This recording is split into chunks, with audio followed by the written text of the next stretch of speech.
各位組員大家好啊，歡迎各位再次嚟到窺探調查組，我係你哋嘅調查主任阿君，繼續一齊穿透新聞窺探社會。元朗 YOHO 狗咬咬事件有最新發展啦，有更加多嘅資訊喺互聯網流出嚟，事件亦都引起咗社會廣泛關注啦。關於大狗拉里最終嘅結局，亦喺網絡上有兩極化嘅意見啦。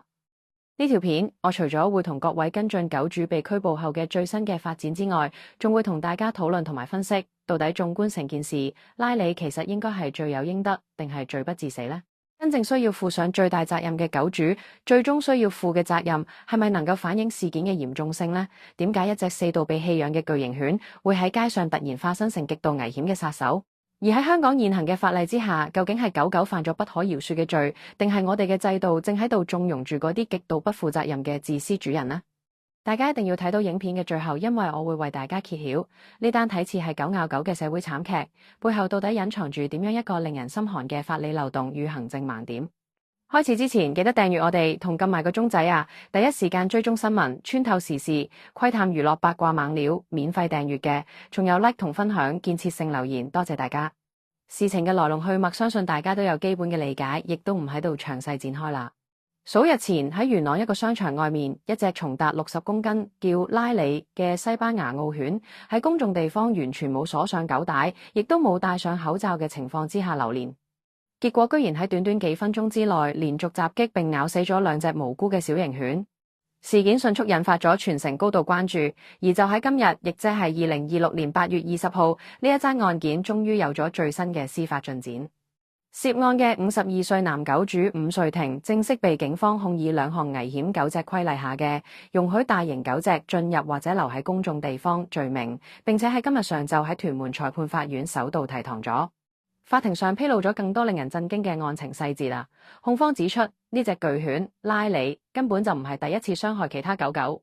原來早喺2026年7月10號，亦即係案發前嘅大約1個月，呢隻巨犬就已經喺同區咬傷過另一隻哥基犬咯。換句話講，呢個已經係一宗喺短短1個月之內累積咗2死1傷嘅嚴重連環襲擊事件啊！裁判官最終批准被告以3000蚊現金保釋，期間不得離開香港，亦唔可以接觸證人。案件押後至10月29號再訊。控罪一出，網絡上亦有極大嘅討論啊！大批網民怒不可遏，紛紛質疑現行法例對呢種極度疏忽嘅狗主處罰實在係太輕啦。同時亦掀起咗一場關於呢隻巨犬拉里到底應唔應該被直接執行人道毀滅嘅生死大辯論。到底事實嘅真相係點樣啊？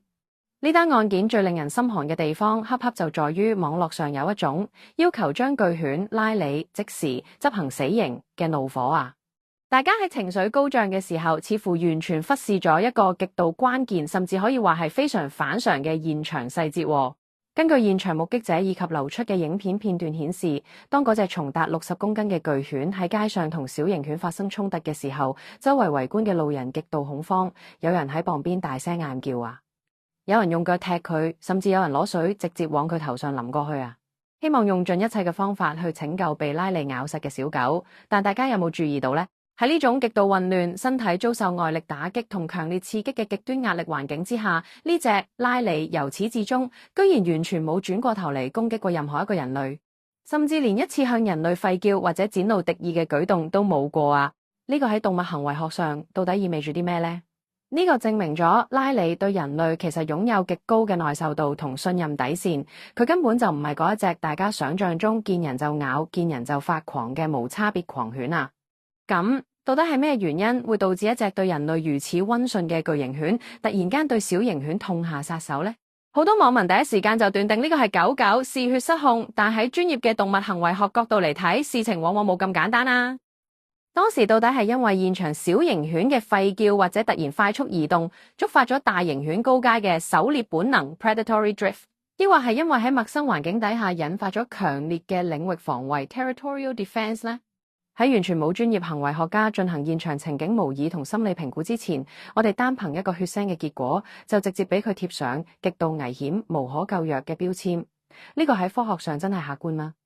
更加讓人感到無奈同心酸嘅係呢隻巨犬背後嗰段極度坎坷嘅身世啊！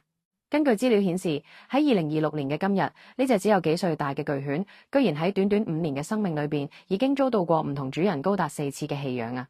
每一次被轉手，每一次被丟棄，對於一隻高智商嘅大型犬嚟講，都係一次嚴重嘅心理創傷，亦都意味住佢嘅社會化訓練 socialization 出現咗徹底嘅斷層。佢從來冇遇到過一個真正負責任嘅主人，去給予佢一套完整、嚴格且專業嘅行為管教與控犬訓練啊！大家試諗下，一個從未被社會好好教導過嘅細路，喺主人完全冇鎖好圍欄，外出又冇鎖上狗帶同口罩嘅情況之下走失咗，最後因為本能反應犯下咗大錯。而家我哋人類不檢討主人嘅極端疏忽，反而理所當然咁要求將呢隻對人類毫無敵意嘅狗狗直接判處死刑，呢個到底係喺度維護公眾安全呢？仲係在用最簡陋、最殘酷嘅方式去掩飾我哋人類制度嘅集體失敗，將所有嘅罪責都推卸俾一隻冇選擇權嘅動物身上呢？呢真係公平咩？其實喺人道處理咗呢一種方法之外，我哋社會上有咁多專業嘅熱心人士，係咪冇其他方法可以去處理拉利呢？例如由專業嘅訓練師嘗試去調教、改變佢嘅行為呢？關於呢一點，我真係好想聽下大家嘅意見啊！發表下你覺得其實應該係引導處理，定係用其他嘅方法呢？當我哋深入剖析成個事件嘅行政與法律程序，大家就會發現，現時香港處理呢類問題嘅方式，似乎係咪有改進嘅空間呢？好多網民以為政府將狗狗捉走，然後讓狗主簽署一張棄養協議書，事情就解決咗。但係大家知唔知道呢張看似簡單嘅棄養書，背後其實隱藏住一個巨大嘅行政陷阱呢？根據現行嘅程序，當狗主因為害怕承擔巨額賠償或者法律責任，隨手簽下棄養書之後，狗狗嘅管養權就會直接轉移俾政府。而漁護署嘅獸醫喺進行所謂嘅性情評估時，往往只會以係咪適合家庭領養作為唯一嘅衡量指標。對於一隻重達60公斤、曾經有過傷狗記錄嘅巨型犬嚟講，佢被貼上不宜領養標籤嘅機率幾乎係100%啊！咁意味住乜嘢呢？咁意味住我哋嘅行政制度正喺度提供一條極度方便嘅捷徑，等唔負責任嘅主人可以隨意洗手離場，而政府則以人道毀滅作為最省事、最廉價嘅終極解決方案。而其實只要資源足夠，行政當局能唔能夠有一啲方法去大大展現對生命嘅尊重同機會呢？例如再去強制狗主以及狗隻必須要接受訓練到一定標準先至可以繼續飼養，如果唔合格，就真係要人道處理呢？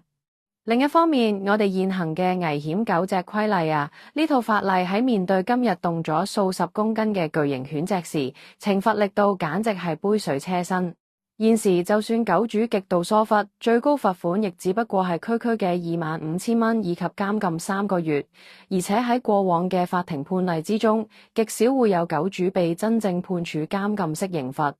制度既無法對自私嘅狗主產生足夠嘅刑事嚇阻力，同時又完全缺乏強制狗主接受控犬訓練，或者強制沒收並交由第三方專業機構進行行為矯治嘅預防機制。每一次都要等到有小狗被無辜咬死，甚至等到有小朋友受傷之後，我哋先至去檢討現行法規，後知後覺先至去改進呢？悲劇已經發生咗，2隻可愛嘅小狗不幸離世，佢哋主人心中嘅痛楚與創傷絕對需要被尊重同體諒。但我哋必須清醒咁認識到，要真正防止下一隻拉里出現，要真正保障城市裏每一位市民同寵物嘅安全，絕對唔係靠簡單地殺死一隻狗就能夠一勞永逸㗎。如果我哋嘅社會只係識得用人道處決嚟掩蓋管理上嘅無能，而唔去從源頭修法，唔去加重狗主嘅法律責任，唔去建立一套客觀專業嘅動物行為矯正體系，咁今日死咗一隻拉里，聽日依然會有無數個不負責任嘅主人，製造出下一隻走上街頭嘅隱形炸彈啊！最後大家聽到呢度，相信對呢件事都有自己嘅睇法。阿君相信喺自由嘅社會，每一個人嘅聲音亦都係好重要㗎，所以我非常期待大家喺留言區留低你哋嘅見解。如果鍾意呢條片嘅，記得 like 同分享俾朋友，訂閱窺探調查組，大家嘅互動係對我最大嘅鼓勵。我係調查主任阿君，我哋下次再見，拜拜。